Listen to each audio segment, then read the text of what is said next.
Hello and welcome. Thank you for joining us for today's video chat with 4 members of the Consortium's very first class of MBAs from 1967. You'll meet and hear from Robert Lee, Vernon Mason, Charles Randall, and Leon Todd. And we have 2 of them online with us right now, and hopefully the other 2 will be able to join us shortly. But first, a couple of housekeeping items. My name is Kurt Greenbaum, and I'm the Communications Director at the Consortium for Graduate Study and Management, and your host this evening. I want to point out that if you're viewing this from the event page, you should see an Ask a Question button, allowing you to post questions that I can address with our guests. You can also email communications@cgsm.org to ask a question. If you're viewing this on our YouTube channel, I encourage you to click the link to join us at the event page. Now, before we begin, just 30 seconds of history. A professor at Washington University in St. Louis named Sterling Shane conceived of the Consortium as a means to address the utter lack of diversity among leaders and managers in corporate America in the early 1960s. With the support of the university, he organized a feasibility study in August of 1966 to investigate whether the idea could work. And participants from nearly 50 corporations and universities came together at Washington University and agreed that it was a good idea. And by the next summer, the consortium was up and running, and the first 21 students began their studies, including the 4 gentlemen that we have with us today. Today, we're a few weeks away from welcoming more than 480 new students in the consortium's 50th class. And that's quite a contrast from the 21 who started in 1967. So let's go ahead and begin. We have Vernon Mason. Wave hello, Vernon. Good evening. Good evening. And we have Robert Lee. Are you with us, Mr. Lee? I think we just lost his video, or it's frozen up a little bit. Yeah. But we can go ahead and start. And what I thought we'd do is basically, if you could just introduce yourself briefly and tell us a little bit about how you first heard about this new organization called the Consortium and why you decided to take a chance on it. You want me to go first, Kurt? Yeah, go right ahead. I think okay, Mr. Lee just dropped off.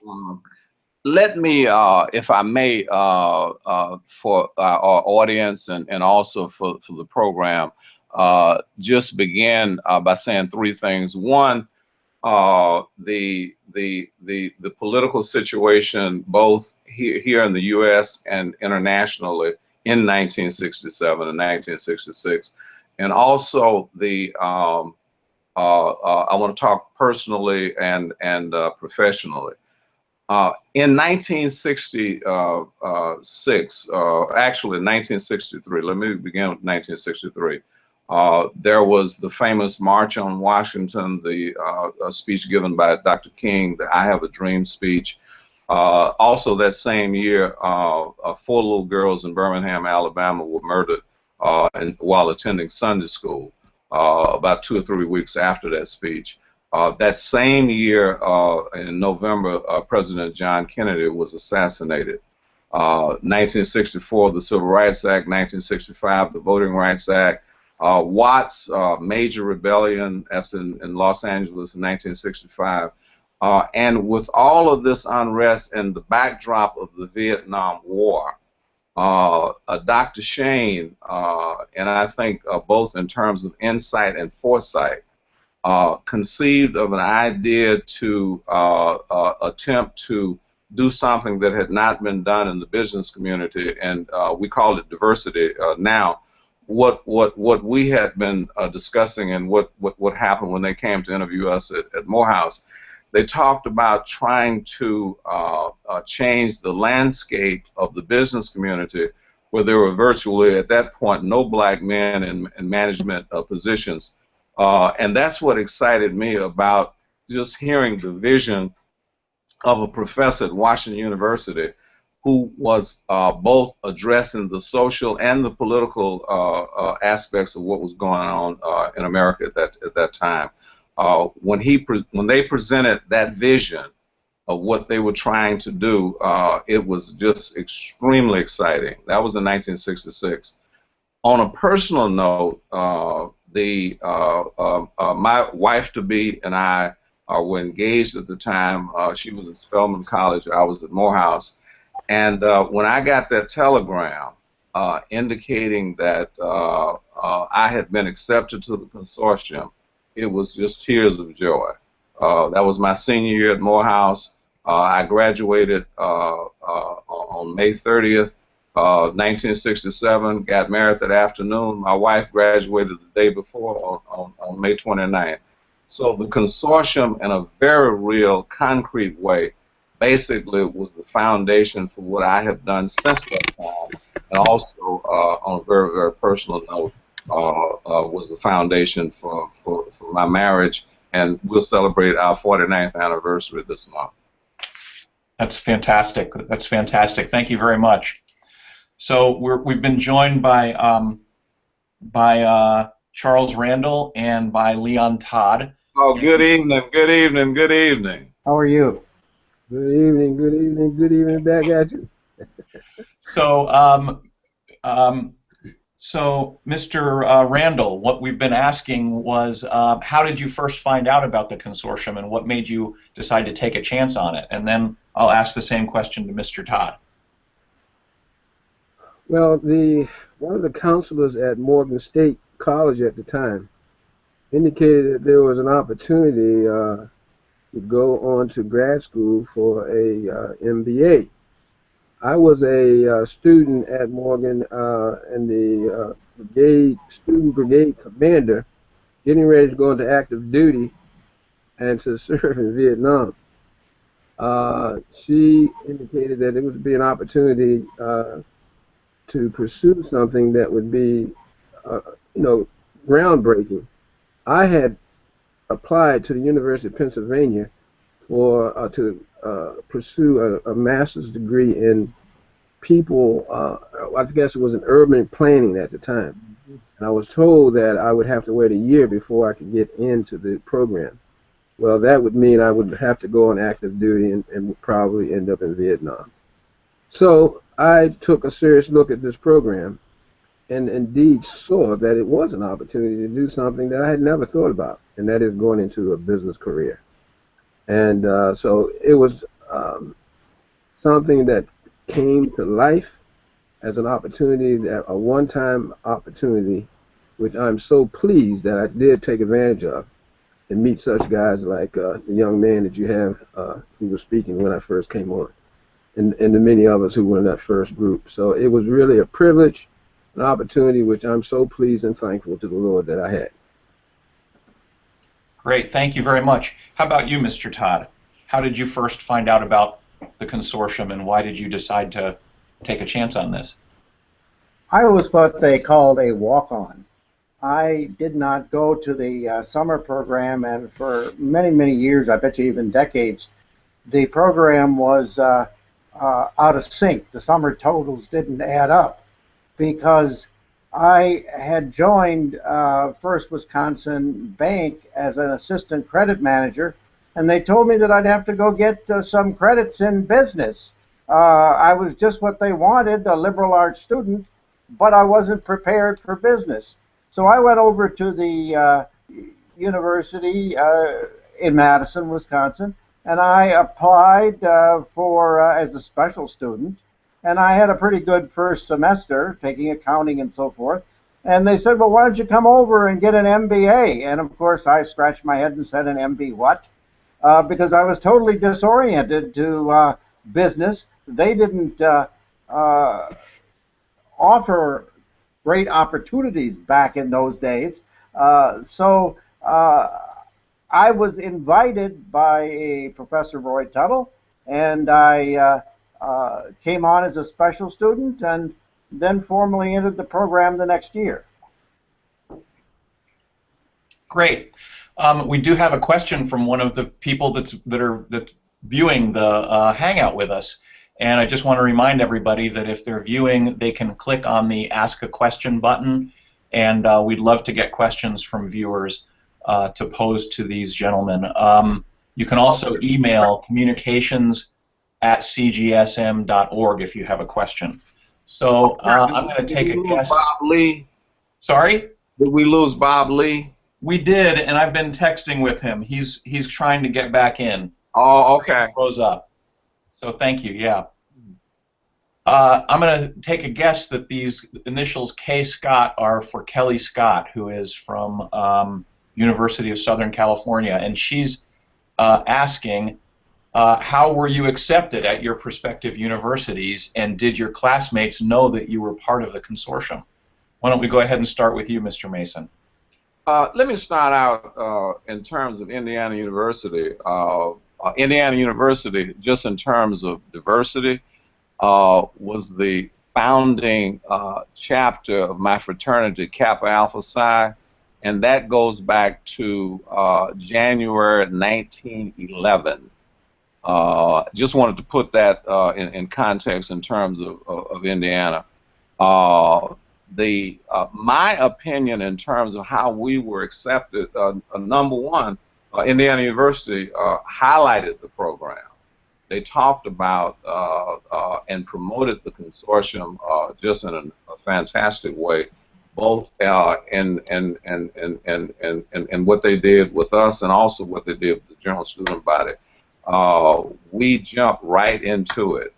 We started, I think the first week or so, they told us about forecasting. We all had to do that. That was a major project. Everyone had to do that their first year. The experiences that I had, that my wife had at Indiana, for us was absolutely phenomenal. Both of us came from small schools. She at Spelman, at that time, Morehouse was like 800 students. Indiana was about 50,000. So it was a larger student population than most of the towns that I had grown up in.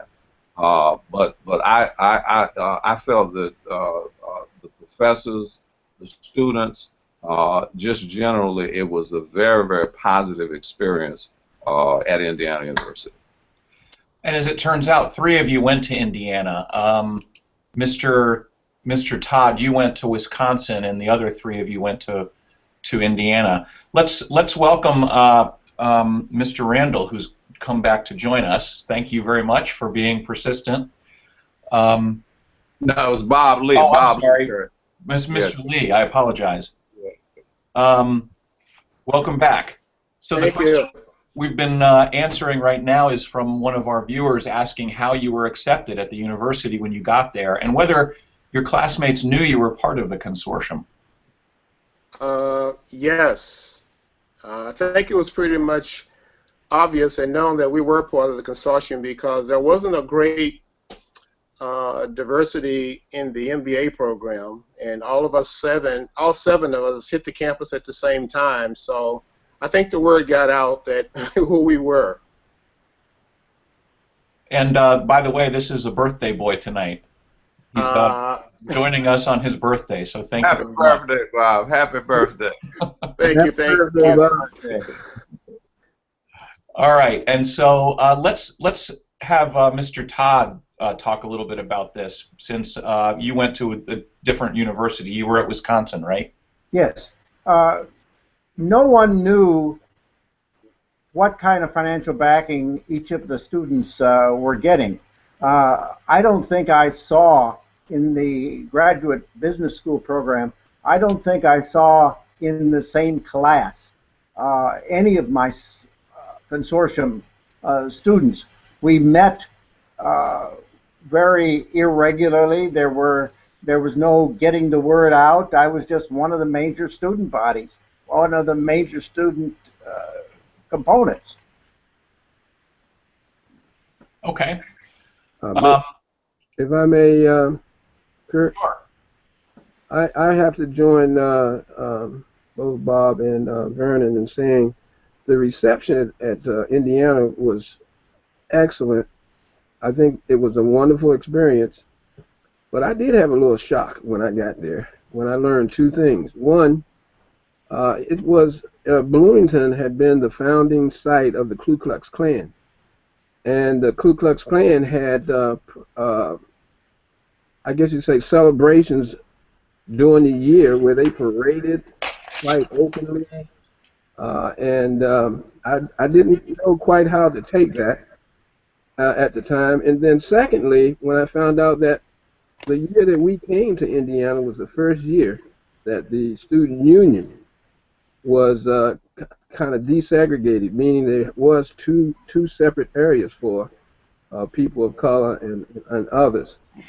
And so those two things were kind of a shock to me, but it didn't seem to have any bearing in terms of the School of Business itself, reception either by students and or professors. So it was a good experience, and we indeed, the seven of us, I think the two gentlemen would agree, we kind of did socialize. We did come together, know each other, study together, work together, and I guess primarily also because we were involved in the summer program, came to know each other, and had some type of a relationship before arriving at the school. And I think that was a help. It was a real help, and I really enjoyed the other six that I was privileged to go to school with. Great, thank you. I'll just remind anybody that's watching from the event page to be sure to click on the play arrow, and it'll open up the Hangout, and you'll have the ability, if you'd like, to ask a question in the Hangout window. Again, you can also email questions to me at communications@cgsm.org. So one of my questions is, we were talking a little bit before we began this, that we're a few weeks away from the orientation program for the students.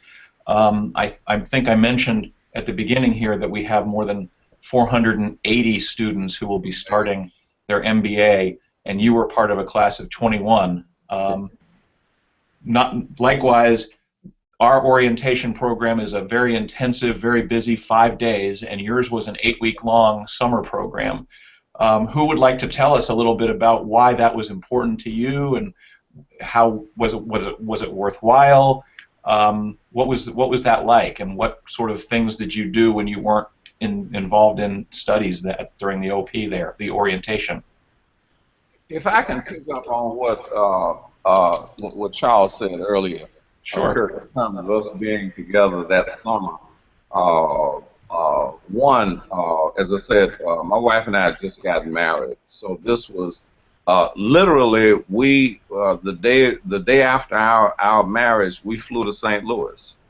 So the meeting all of the people there in St. Louis and being together that summer was just an incredible experience. All of us came from different backgrounds, different majors, and it both helped us in terms of what we were doing in graduate school, but also forming relationships and even bonding before we went to our respective schools. So it was a really, really very, very positive experience. I can't highlight enough how transformative it was for a professor whom we had not met, Dr. Shane, who had basically conceived of something that when you look back on it in retrospect now, it has literally changed corporate America and changed the landscape of corporate America. And equal as important, I think, is that the people who've gone through that program and the impact that they have had both in the business world and in the society in general, I think cannot be overstated. And I just think it is something celebrating that 50th anniversary to be celebrated. If I may, I would indeed, join with Vernon, and it's really, I guess I didn't remember this, but in September, my wife and I will be married 49 years. Oh man, praise God! Congratulations. The day before we flew to Indiana, we got married. So yes, we really had a similar experience. I didn't remember that, Josh, you got to remember these things. So it's really something when you think back. But indeed, the experience in St. Louis again was eye-opening, and I think was critical to help prepare us for what we were going to face and where we were going, because I was a sociology major and I had not given any consideration to business, and so it was help me guys, Wally Yeah. helped prepare us in so many other ways as well for what we were going to be facing. Because even though, like I said, we were generally well received, we did meet some people who, weren't so happy to see you.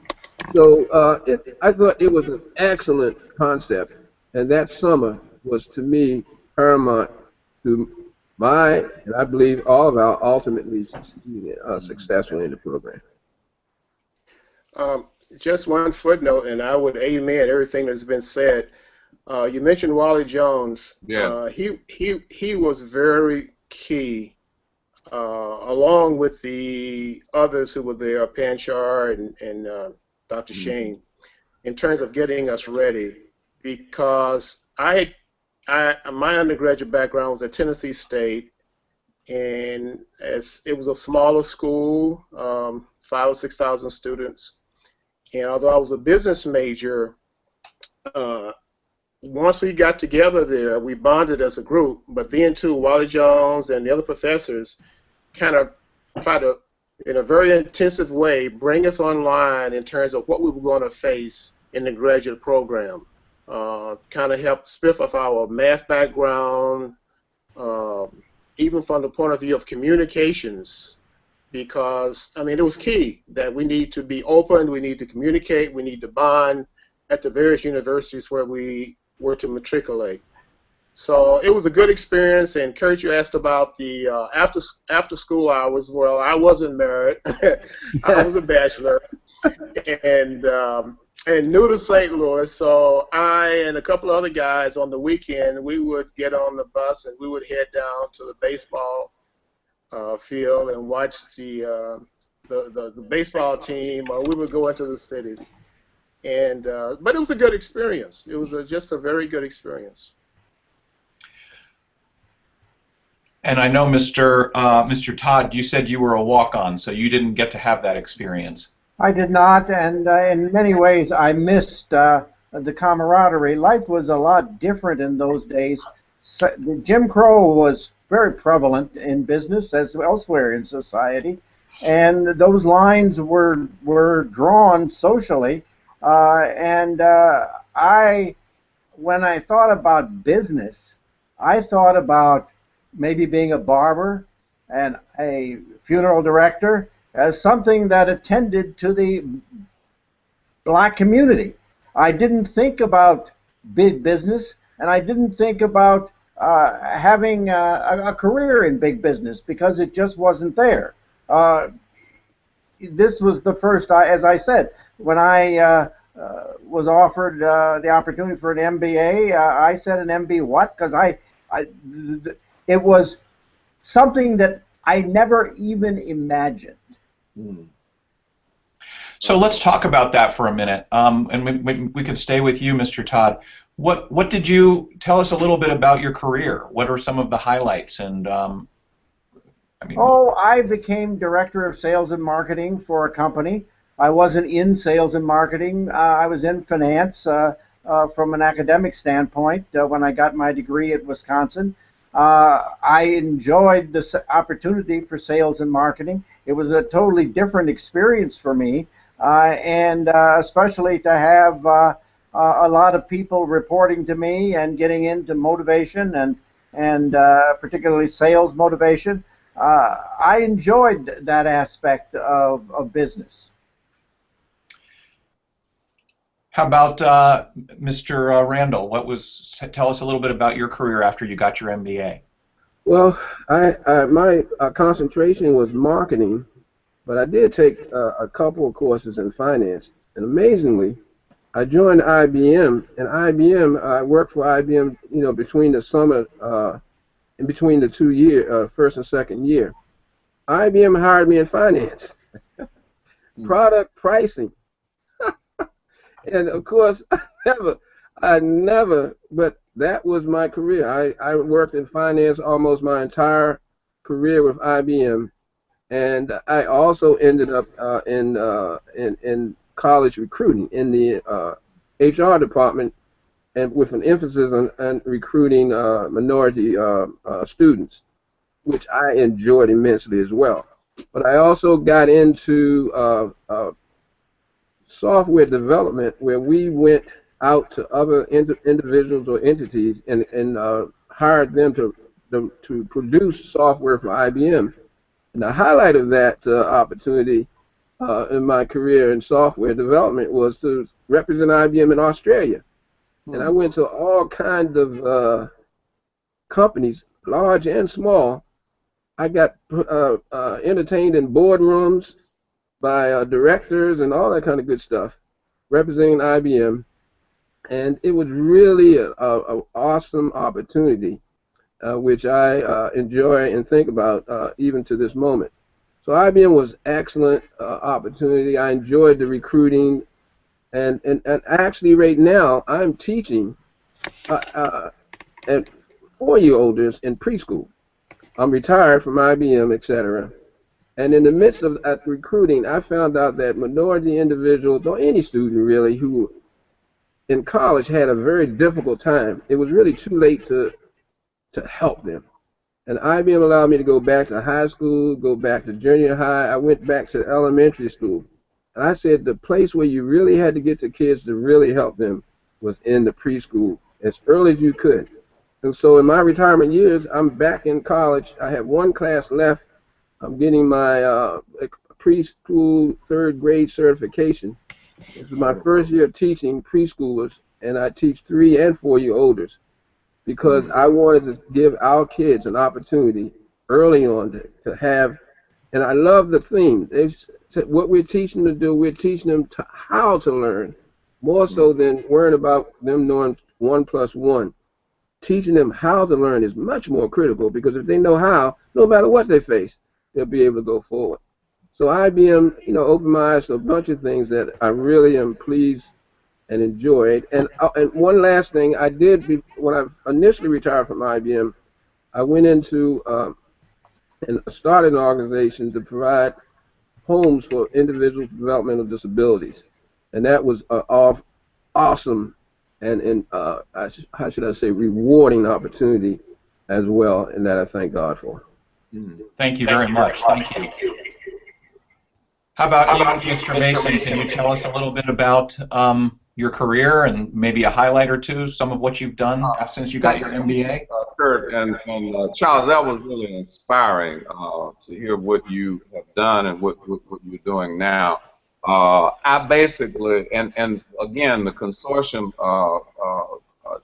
provided the background and foundation for all of what I'm about to say.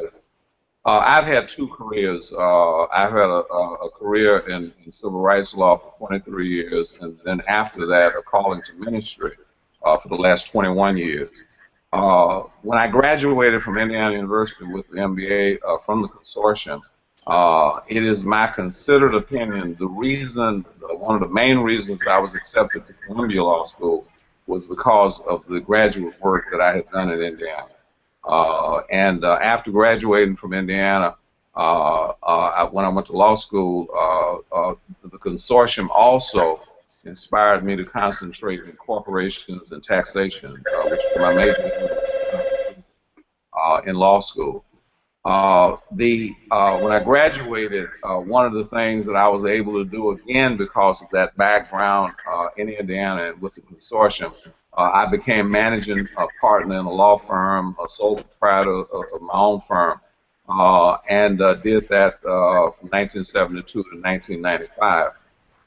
After completing that and receiving my call to ministry, went back to school to New York Theological Seminary, where I got my Master's of Divinity degree, and I was hired to work at the seminary. And one of the main reasons I was hired to run an organization called Fund for Community Leadership Development, which ran an at-risk youth program for teenagers ages 13 to 21 throughout the city of New York. And one of the main things on my resume that made them hire me was the MBA, the fact that I had gone to the consortium. So I ran that program for 10 years. I'm on the faculty at New York Theological Seminary where I teach. But throughout, Kurt, my careers, both careers, the background in managerial accounting and finance and management, administrative studies, all of the things that we learned and were prepared for in our study groups and in that program have been instrumental in everything that I've done since. Thank you. How about you, Mr. Lee? Well, first of all, I was a business administration accounting specialist major at Tennessee State. That's where, you know, I got my BS degree. And I was looking at entering into the corporate world. As a matter of fact, I had several offers I was pondering very seriously when I learned about the Consortium program. So once I made the decision, which was the best decision of my life at the time, to join the Consortium to pursue my MBA degree, I felt like I had a very sound BA, Business Administration Accounting foundation, and I looked at the MBA as being building on that foundation, you know, to make me stronger and obviously to enrich myself eventually. So what the Consortium offered me in terms of experience and exposure was inroads to IBM. And what I mean by that, we took field trips, and one of the most highlights of the field trips we took was to IBM in New York, to the Brooklyn plant and to the downtown headquarters, where it exposed me to IBM, and that's where I joined once I finished Indiana.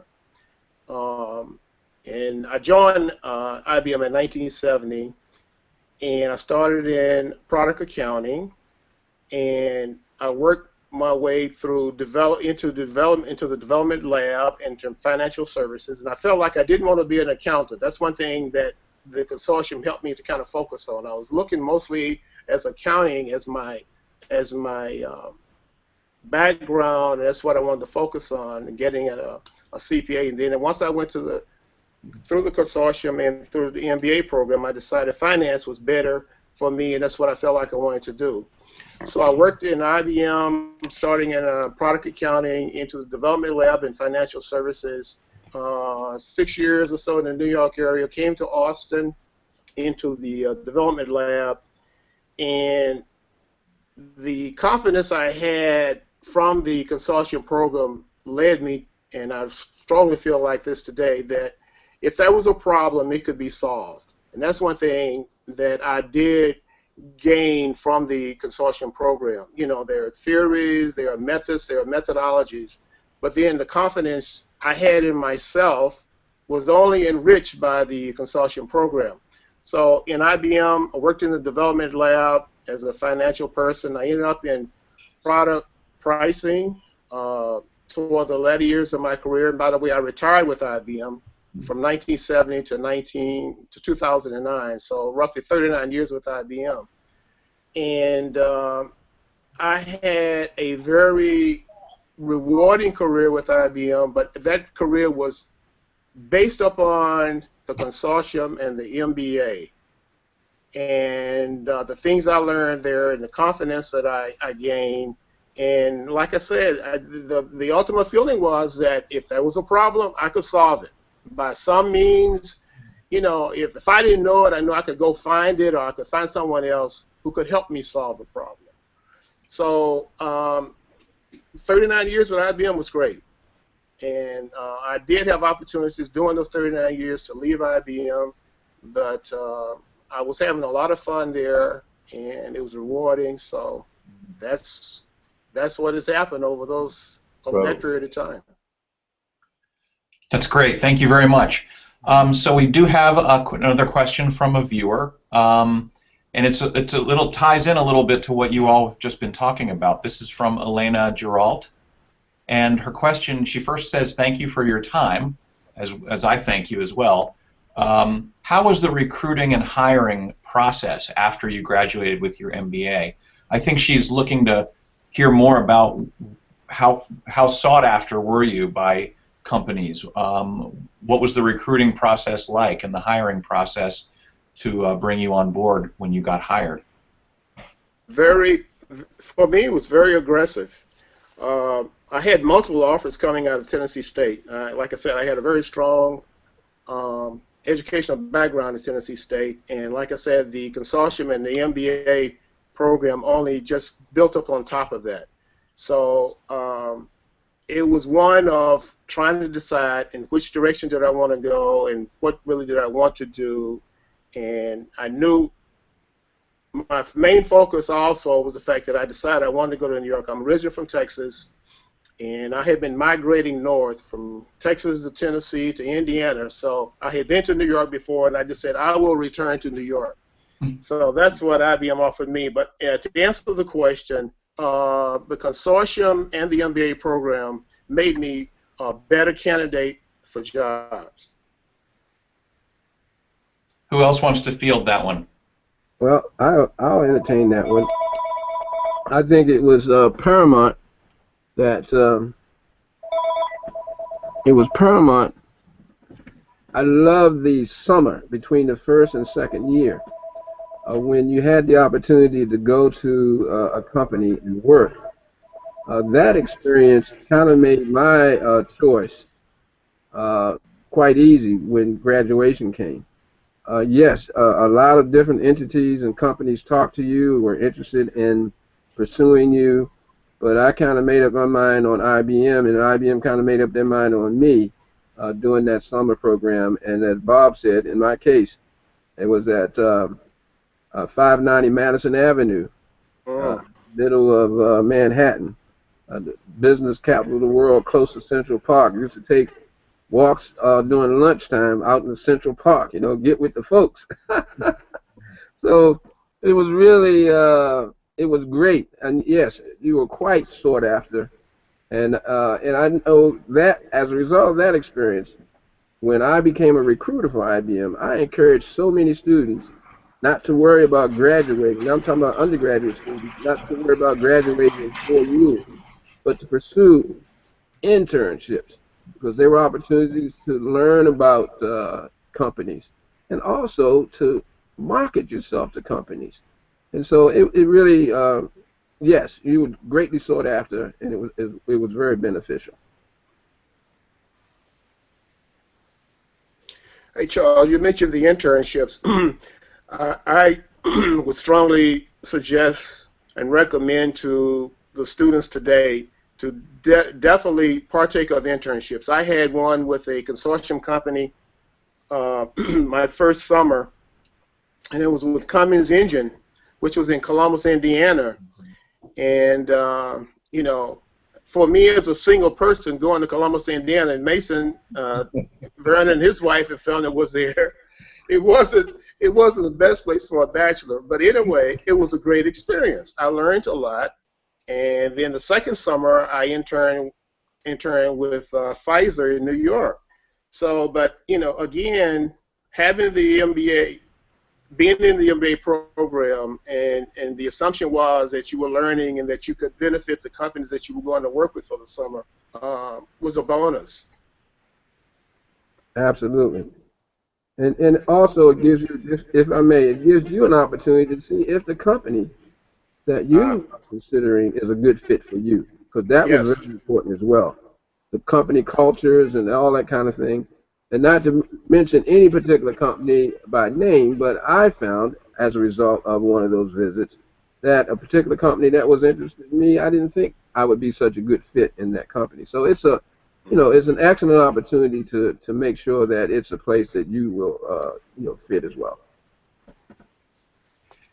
Do either of you have anything to add to this recruiting question, Mr. Mason or Mr. Todd?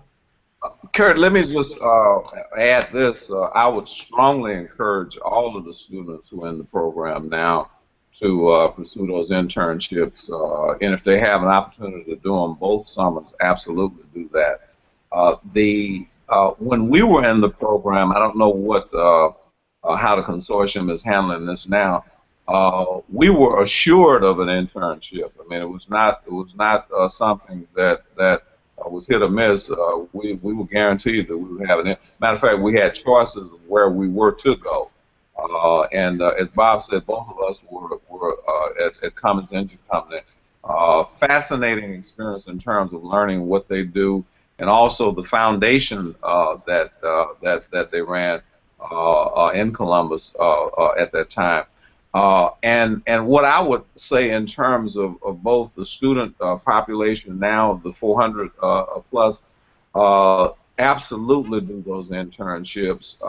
And as I had said previously, it was the fact that I had successfully completed the program at Indiana, which was key in my being accepted to Columbia Law School. So mine was a little different in terms of my career paths, but the consortium was absolute. It was absolutely vital in terms of those successes. Anything you'd like to add, Mr. Todd? If I can reflect a little bit, those were the days when companies had statistics to gain, and I was one of those favorable statistics. Women weren't so much on the horizon then, but the favorite phrase was you were a triple statistic if you were a female with a Latino surname and you had a little bit of black blood in you, to say it. But the companies were under a lot of pressure as the federal government was bent on ending Jim Crow to hook one of us so that we could be added to that statistic. And it was a push. They weren't so much doing this voluntarily. And credentials was something that always came up as a barrier to their hiring when we can't find any qualified. The importance of the consortium was that it overcame that barrier. Now there were people with degrees who were qualified in the eyes, who were equal to the other students that were being hired from the general population. So I think the consortium over the years has been critical in helping business as well as helping the general population of achieve normalcy in our society. And my hat's off to the consortium. I think they played a critical role. They're expanding, not only with the type of students they're taking in, but universities are wanting to get on the bandwagon.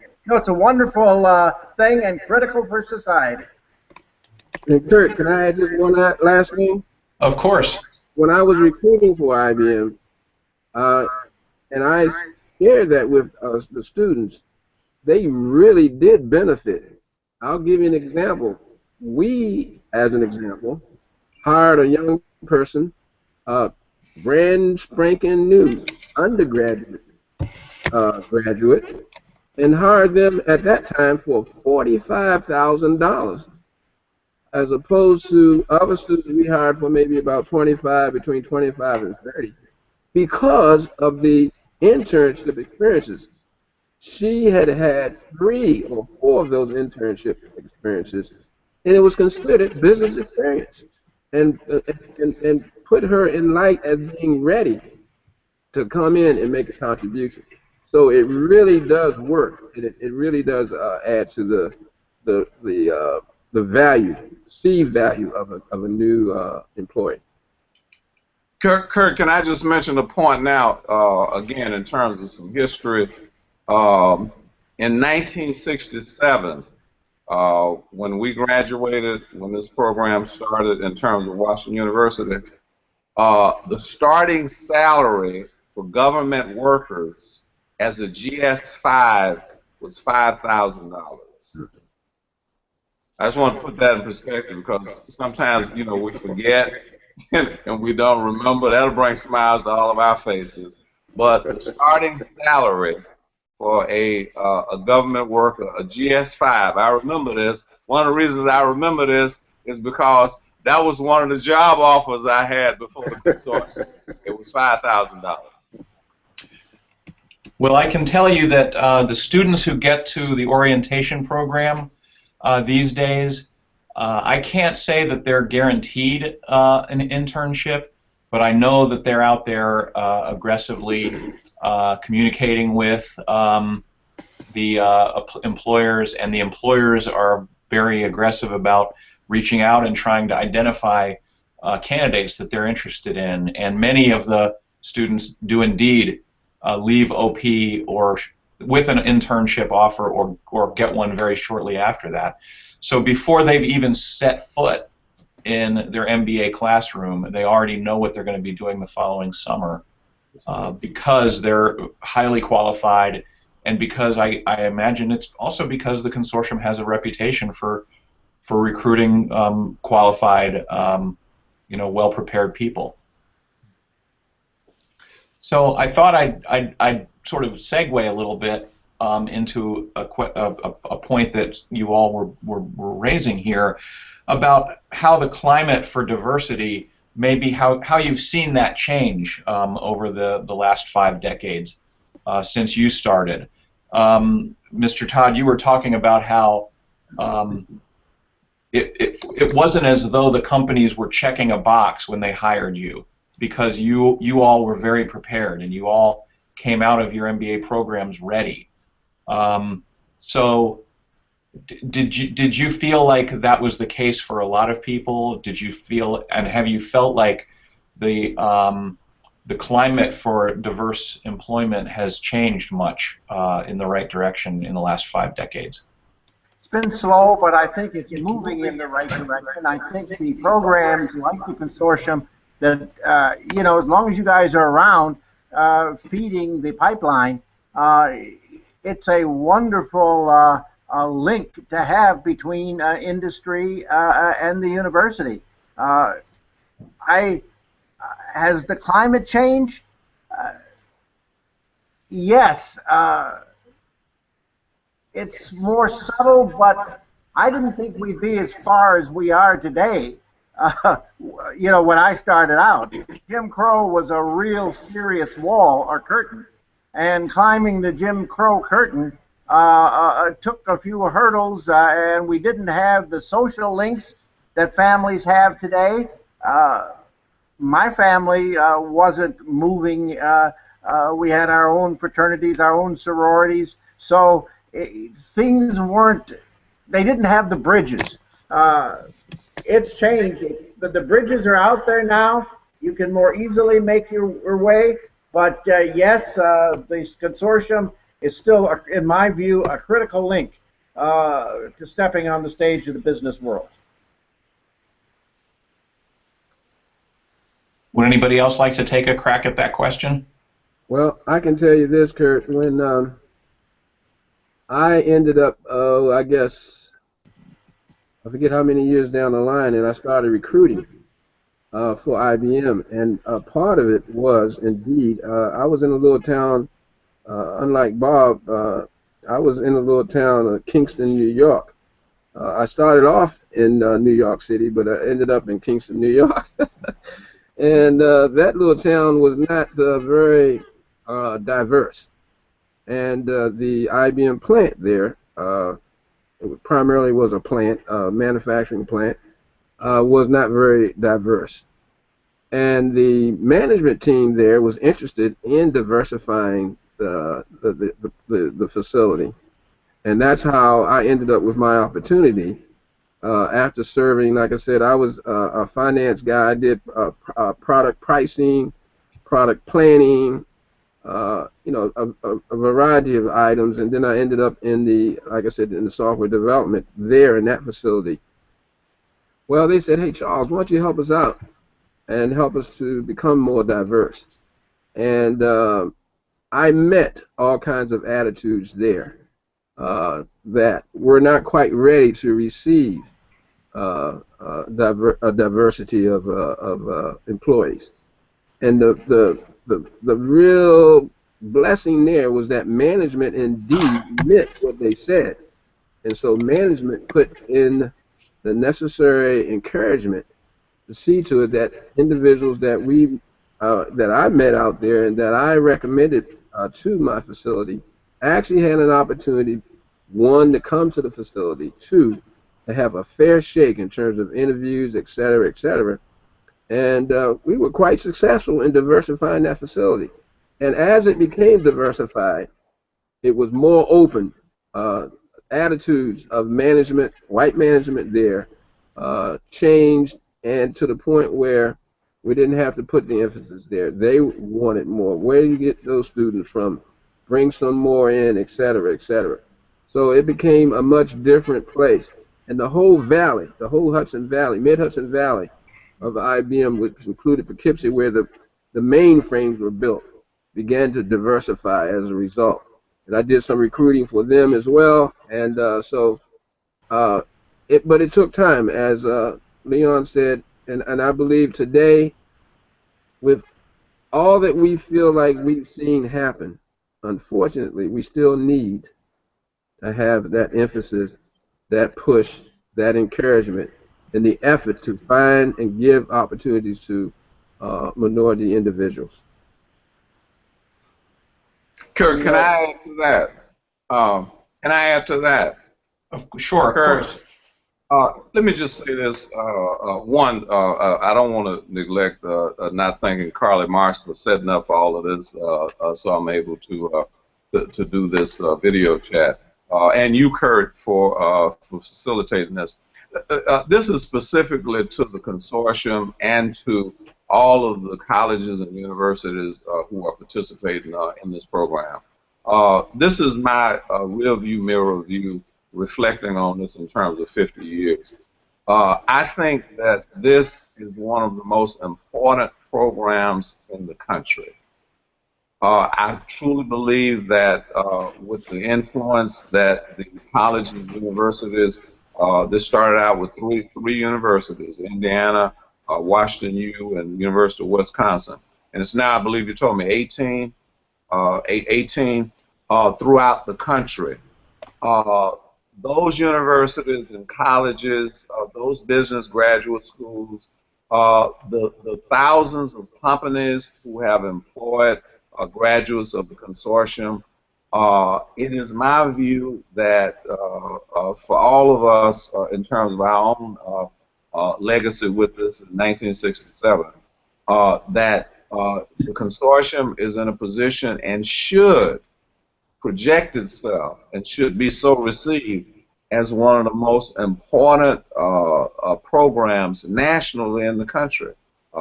It should, if it has not already done so, come to the attention of the president. It should come to the attention of state governments, businesses all around the country, and have additional schools who will join with the consortium. When I think about what Dr. Shane did, and the fact that he did this really, because Charles and Bob and Leon and I remember all of this, when this idea was born, it was in the midst of wars, and it was in the midst of domestic unrest here in this country. And now it has progressed to this point, but it really has the potential, and I think should be highlighted as one of the most important programs in the country. And Vernon, turmoil would not be, if I'm not mistaken, wasn't it while we were there in Indiana that Dr. King was killed? No question. The year that we were there, April 4th, 1968. We were in the midst of turmoil, right. Indeed. And so, it was quite a climate to live through and a time to live through.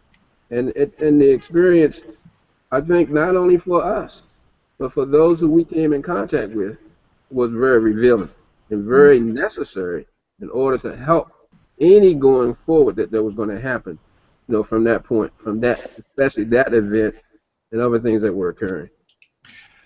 Believe it or not, our hour is almost at a close, and I want to make sure I have time here to get one more question that we've received from a viewer. And then I'd like to give each of you a chance to have something to say as we close this out. So thank you again. Forgive me, I'm going to butcher the name of the person who asked this question. Christina Nagiat asks, First, she says thank you and says there is much more acceptance and a desire for diversity in the Fortune 500, but the number of executives at the C-suite or executive level is still lacking. And she wonders if you have any thoughts about how to move the pipeline up to that level. If I may. More colleges participating in consortium-like programs.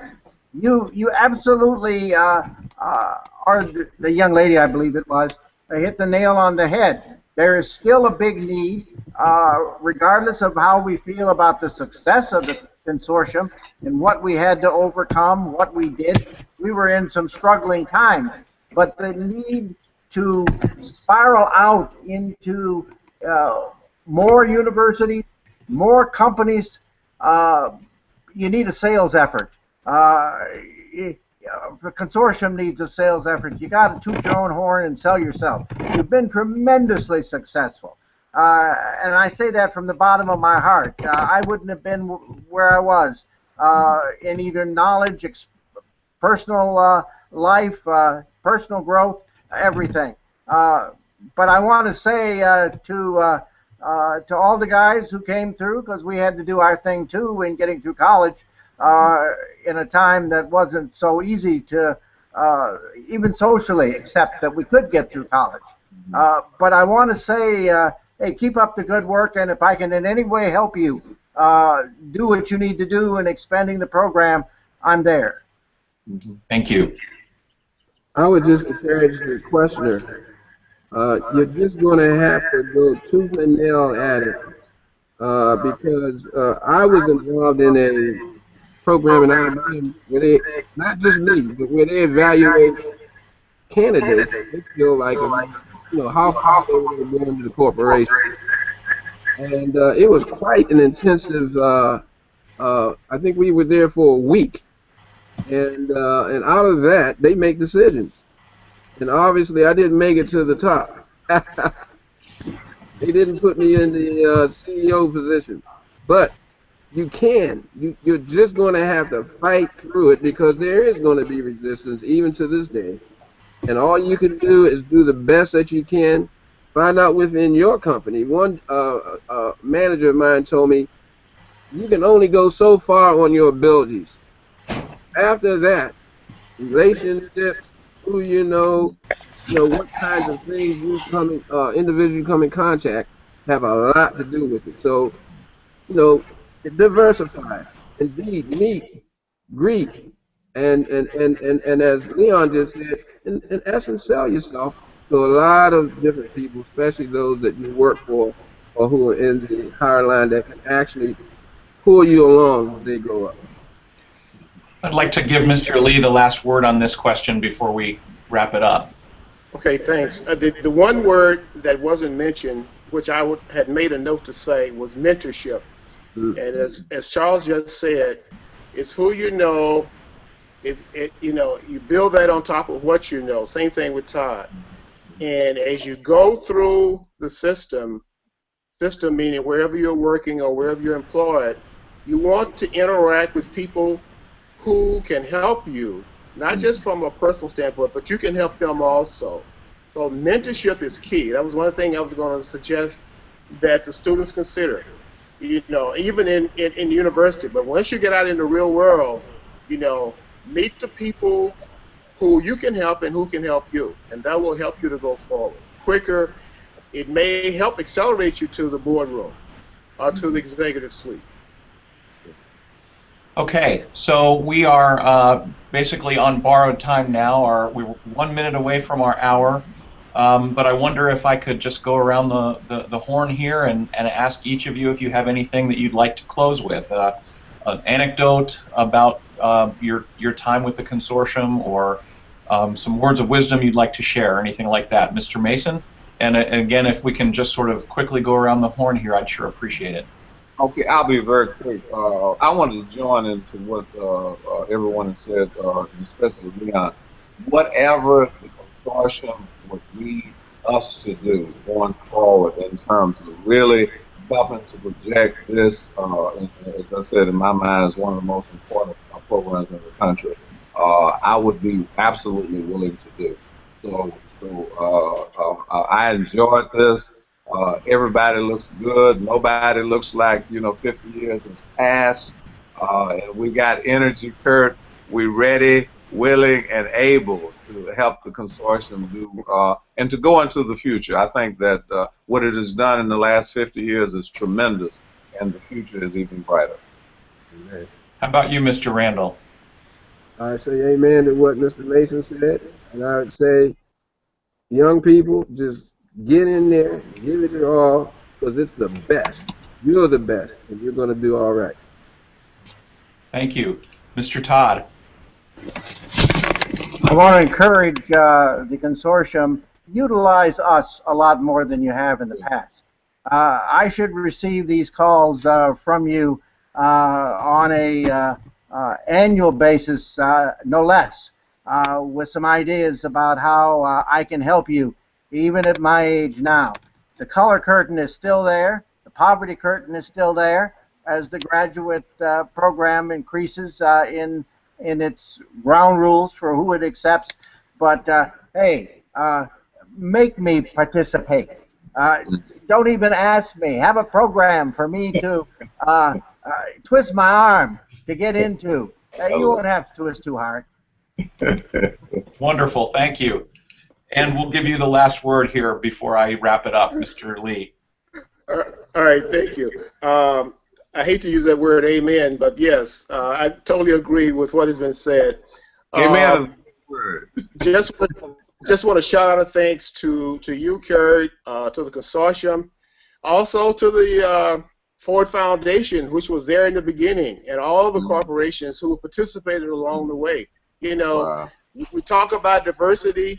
We've gone from Consortium and Business for Negroes to whatever it is today, and diversity includes women and others, and that's what's going to make this country and the companies work. So thank you again, and I appreciate everything that that you all have offered tonight, including myself, because I believe it's something that can be used. Mm-hmm. Well, thank you very much, and I'll pass along that some of the viewers have chimed in the comments to say thank you as well. This has been terrific, and one of you pointed out not only were you the first members of the first class of the consortium, but you are also the first participants in a consortium video chat like this.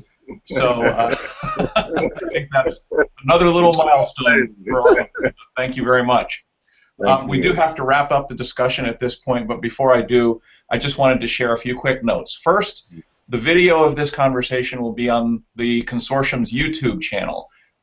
Please find a link to that at the bottom of our website, which is cgsm.org.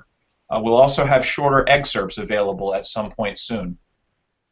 Second, if you've enjoyed the conversation, I hope you'll consider buying our 50th anniversary commemorative book, Leading the Challenge for Change. And you'll find information about all four of these gentlemen, and part of the genesis for doing this event here was the fact that we had the book coming out. And so I'm so grateful that we were able to make this happen. The book is about the definitive history of the issues and the troubles and the triumphs and the successes that led us to the consortium that we know today. And you can buy the book online at our website, and again, that's cgsm.org. Finally, I'd like to thank Barbara Jones, who is the author of the book, for helping me get connected with the four of you so we could make this happen. And I'd also like to thank Carly Marsh, who is a friend of my daughter's there in New York City. We should get a peek of Carly if she can stick her head in the frame for just a second. Is she there? Hi, Carly. Carly was able to work with us to help Mr. Mason get this set up, and so I'm very grateful for that. And most of all, I'd like to thank you, Robert Lee, Vernon Mason, Charles Randall, and Leon Todd for your willingness and enthusiasm participating on this. Thank you for joining us. Please share the news about the consortium with a friend, a colleague, your company, or a potential student, and I hope everybody has a great week. Thank you. Thank you. Hello.